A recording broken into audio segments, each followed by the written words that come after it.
Assalamualaikum warahmatullahi wabarakatuh. Hai Sobat Horor, kali ini aku bakal bawain cerita dari Setiawan V underscore yang berjudul Alas Mantingan. Gak usah basa-basi lagi, langsung aja kita mulai. Mereka menyapa kami dengan wajah berdarah. Alas Mantingan, sebuah cerita dari Setiawan V underscore. Based on true story.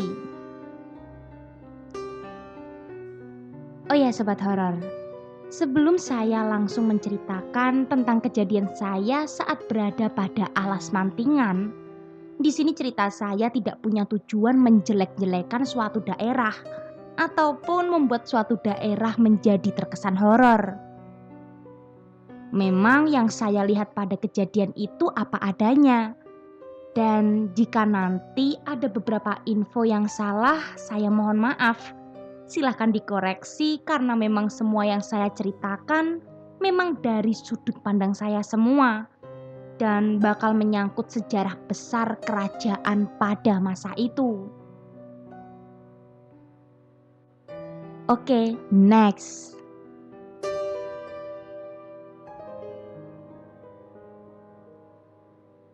Cerita ini akan saya ceritakan dengan sangat cepat karena kejadiannya memang cepat dan sangat mencekam.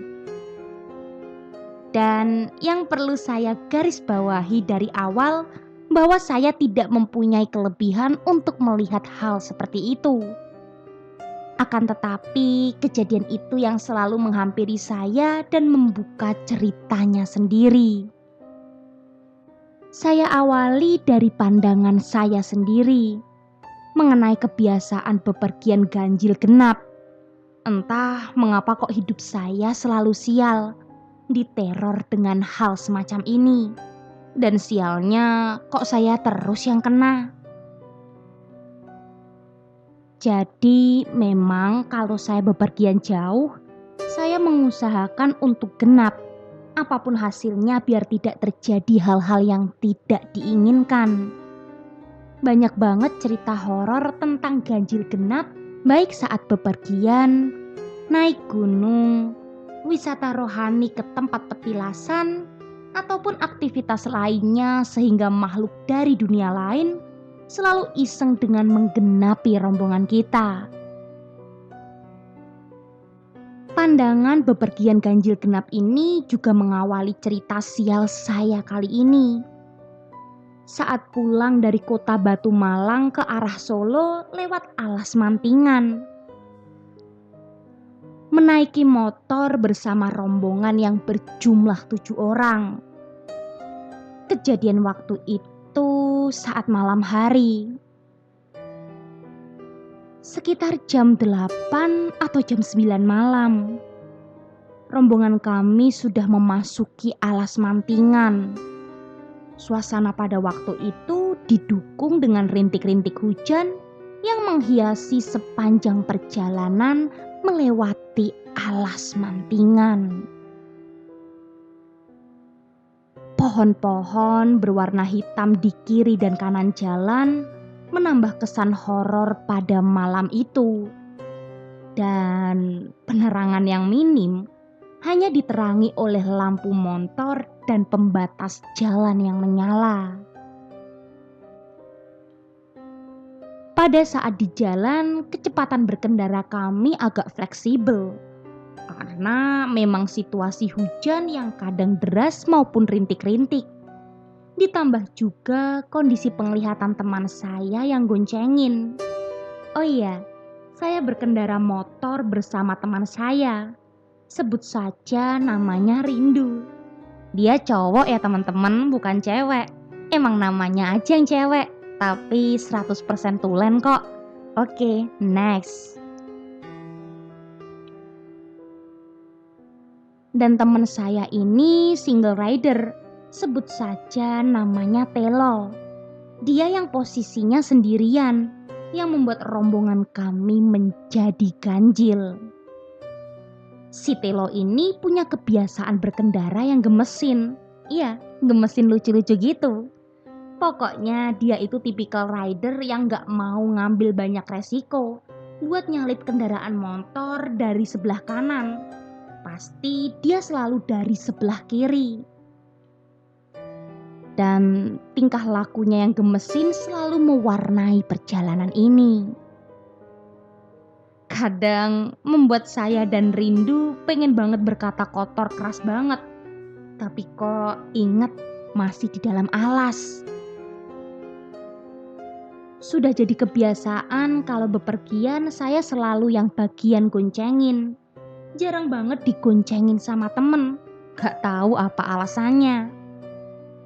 Tapi pada situasi ini, teman saya Rindu, dia yang goncengin saya sampai perjalanan pulang. Saya sering bilang sama Rindu, kalau kesel ya bilang aja, nanti gantian. Tapi kayaknya pada waktu itu si Rindu lagi punya tenaga lebih buat goncengin saya. Kebiasaan saya kalau lagi bepergian naik motor, selalu curhat kadang perihal percintaan, dunia freelance, tingkah laku si tele, ataupun kisah tugas akhir saya yang tiada akhir. Maklum, mahasiswa abadi. Oke, next.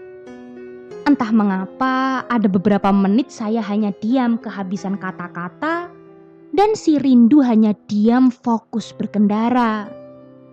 Dan dimulailah teror itu. Oh ya sobat horor, sebelumnya saya ingetin kalau saat mendengarkan cerita ini kita tidak sendirian. Oke, next. Bau anyir darah mulai saya cium dan semakin pekat sehingga membuat saya berpikiran ini sumber baunya dari mana? Atau dari tubuh saya yang belum mandi? Atau dari ban motor saya yang habis menginjak bangkai hewan? Atau dari bau helm saya yang berkarat?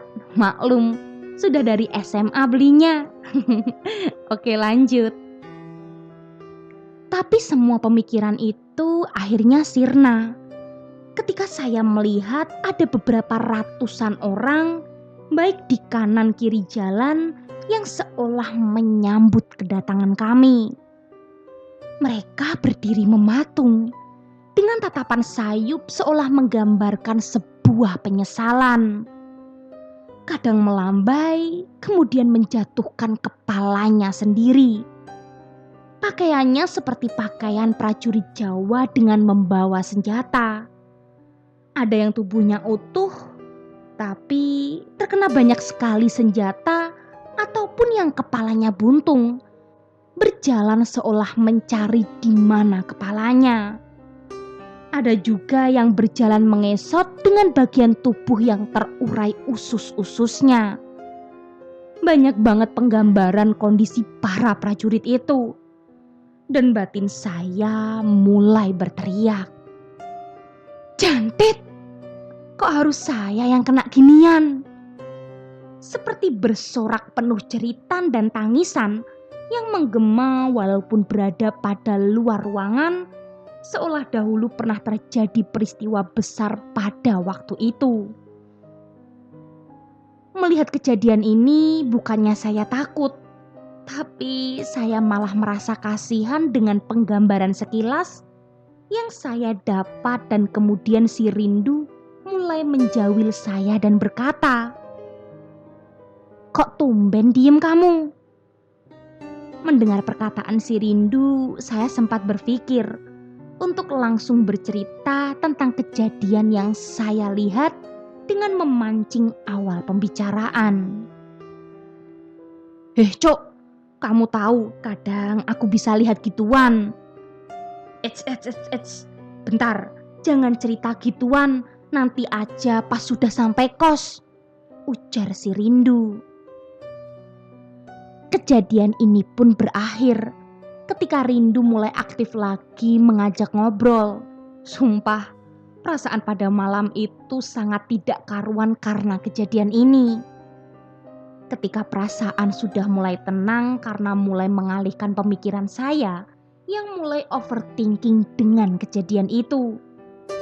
Tiba-tiba si Telo yang berada paling belakang langsung mendahului kita lewat sebelah kanan dengan cepat dan tersenyum diikuti dengan sesosok pocong yang ia goncengkan dengan wajahnya menghadap ke bawah.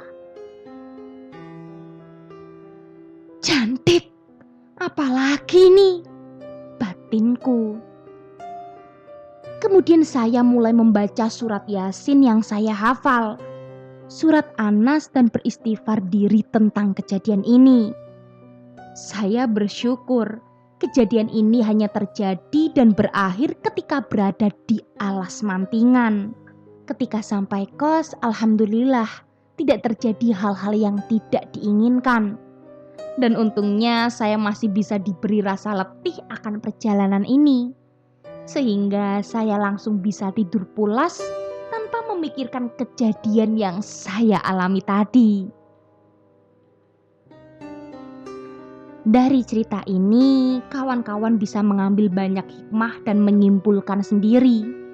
Tetapi buat saya ada beberapa yang bisa diambil hikmah, seperti usahakan bepergian selalu dengan posisi genap apapun caranya.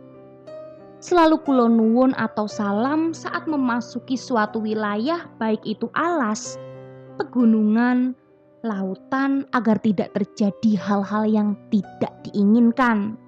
Saya percaya bahwa pada tempat-tempat seperti itu bukan hanya cerita horor yang selalu ditonjolkan, tetapi tempat-tempat seperti itu mempunyai banyak residual energi positif yang menetralkan untuk batin kita, memberi ketenangan dan selalu bisa memberi refresh buat pikiran kita akan rutinitas kita setiap harinya. Terakhir, selalu hargai sejarah dan budaya bangsa kita ini, karena kita adalah bangsa yang besar dengan budayanya. Dan doakan semoga mereka bisa tenang di alam sana. Al-Fatihah. Oke sobat horor, cerita dari Setiawan V underscore selesai sampai di sini. Kalau gitu tunggu cerita-cerita menarik lainnya dan jangan lupa nyalakan lonceng notifikasinya. Bye.